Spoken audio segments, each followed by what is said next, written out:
Once upon a time there was a mother pig and her 3 piglets. 3 brothers are the same height. Round, pink, with the same funny tails. All summer the pigs played in the green grass, basked in the sun, basked in the puddles. But then autumn came. One day my mother said that it was time for them to think about winter. She asked them to build a big house. The younger brother said that winter is still far away. The middle brother said that he would build his own house when needed. And the older brother decided to build the house himself. The younger and middle brothers did nothing but play their games. It got colder and colder every day. The younger brother decided to build a house out of straw. The middle brother thought it would be very cold in the thatched house in winter. He decided to build a house from twigs and twigs. By the evening their housing was ready. They were very proud of themselves and could not get enough of their buildings. Now they were free and could do whatever they wanted. They decided to go to their older brother and see what kind of house he had built for himself. The older brother was busy building. He applied stones, kneaded clay and slowly built himself a reliable, durable home. The younger brothers found their older brother at work. They were very surprised at what kind of fortress he was building. The elder brother calmly continued to work. The younger and middle brothers began to joke and laugh at his house. They were so amused that their screeching echoed far across the lawn. The elder brother asked to be quiet, because the wolf could hear them. The younger and middle brothers were amused even more. They decided that the older brother was just a coward. And the 2 brave brothers went for a walk. On the way, they sang and danced, and when they entered the forest, they made such a noise that they woke up the wolf who was sleeping under the pine tree. The disgruntled and hungry wolf went to the place where the screeching of 2 stupid pigs came from. The brothers walked merrily and talked about how easily they would deal with the wolf. And suddenly they saw a real living wolf. He was standing behind a large tree. He had very evil eyes and a huge toothy mouth. The brothers were so frightened that their thin tails trembled finely. The wolf prepared to jump. He snapped his teeth and blinked his right eye. The pigs suddenly came to their senses and, screeching across the forest, rushed to run away. Raising clouds of dust, they rushed each to his own house. The younger brother ran to his thatched hut and slammed the door in front of the wolf. The wolf growled and demanded to open the door. The younger brother, out of fear, could not utter a word. Then the wolf began to blow. The light roof instantly flew off the thatched hut.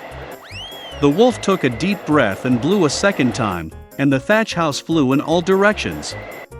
The wolf was delighted, snapped his teeth, and pounced on his younger brother. But the pig deftly dodged and ran. He ran to the house of the middle brother. The brothers managed to lock themselves up and looked at each other in dismay. The wolf got angry and began to blow. The house is slightly askew. The wolf blew a second, then a third, then a fourth time. But the house was still standing. The wolf took a deep breath and blew for the 5th time. The house shook and fell apart. Only one door stood for some time in the middle of the ruins. In horror, the piglets rushed to the house of their elder brother. The wolf ran after them. He was sure that this time the pigs would not run away from him. The piglets quickly rushed past the large apple tree without even hitting it. And the wolf did not have time to turn and hit the apple tree, which covered him with apples. One hard apple hit him between the eyes. A big bump jumped on the wolf's forehead. At this time, the younger and middle brothers managed to run into the house of the older brother and bolt the door. The wolf ran to the door, growled and demanded to open the door. The younger brothers were very scared and could not say anything in return. And the elder brother knew that he and his brothers had nothing to fear in a solid stone house. Then the wolf sucked in more air and blew as soon as he could. But no matter how much it blew, not a single stone moved. And then he looked up and noticed a large, wide chimney on the roof. He carefully climbed onto the roof and began to go down the pipe. The pigs heard a rustle. The elder brother immediately guessed what was the matter. He quickly rushed to the cauldron in which water was boiling and tore off the lid. The wolf went down the pipe and fell straight into the cauldron. His eyes widened to his forehead. The scalded wolf flew out with a wild roar and rushed into the forest. And the three little pigs looked after him and were glad that they had so cleverly taught the evil robber a lesson. From that time on, the brothers and their mother began to live together under one roof.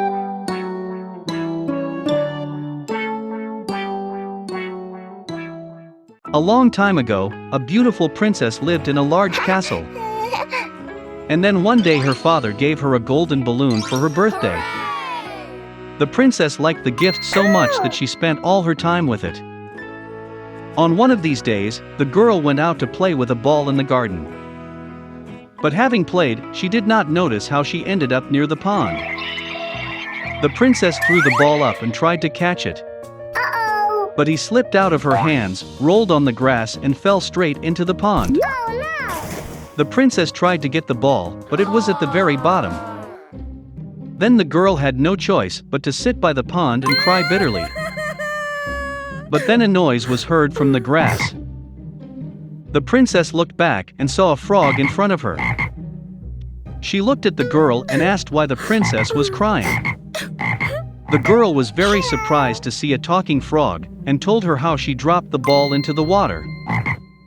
The frog listened attentively, jumped around the pond and invited the girl to return the ball. But in return she asked to fulfill one request to make friends with the frog and take her to the palace. After a short thought, the princess agreed. Then the frog jumped into the water and disappeared from sight. Soon she appeared with a golden ball and threw it to the princess. Having received her gift back, the princess happily ran to the palace. Then the frog reminded the girl of their agreement. But the princess just laughed and said that such an ugly frog could not live in a palace. So, the girl left the frog and returned to the castle. In the evening, the king, queen and princess gathered for dinner. But as soon as they started eating, they heard a knock at the door. Then the butler entered the room and announced that a frog was sitting at the threshold. She asks permission to enter and claims that she was invited by the princess. The king looked sternly at his daughter. And the princess told him about everything that happened in the morning by the pond. The father thought about it, and then said that if the princess promised something, she should keep her word. Then the king ordered the butler to let the frog in. The door opened and a small frog entered the castle. In several leaps, she found herself at the table. The frog then bowed to the king and thanked him for allowing her to enter. After that, the frog jumped to the princess's plate. The king ordered a saucer to be brought to the guest. But the frog stopped him and said that he could eat from the princess's plate. The girl was beside herself with rage. But she didn't show it, hoping that after supper the frog would leave the palace. However, when the princess got up from the table, the frog followed her. And after a while, the guest wanted to sleep. The princess offered her a guest room. But the frog said that it wants to sleep in the girl's bed. And the princess, fearing to disappoint her father, agreed. Then the frog jumped onto the king's bed and rested its head on the soft pillow. And the princess had to lie down next to her. In the morning, the frog woke the girl up and said that she had a last wish, after which she would definitely leave. And the heart of the princess was filled with hope. The frog paused, looked into the girl's eyes, and then asked to kiss her frog lips. The princess jumped out of bed in a rage and flatly refused to kiss the nasty frog. And the guest, hearing this, wept bitterly. Suddenly the princess felt so sorry for the poor frog that she had no choice but to kiss her. As soon as the princess did this, a bright light lit up the room. A moment later, when the light went out, In front of her was no longer a frog, but a handsome prince. He said that once an evil witch put a curse on him. And to break the spell, he needed to spend the day with the princess and get a kiss from her. The astonished princess was happy. They went to the king together and then got married. And they lived happily ever after. And the princess never again judged people by their appearance.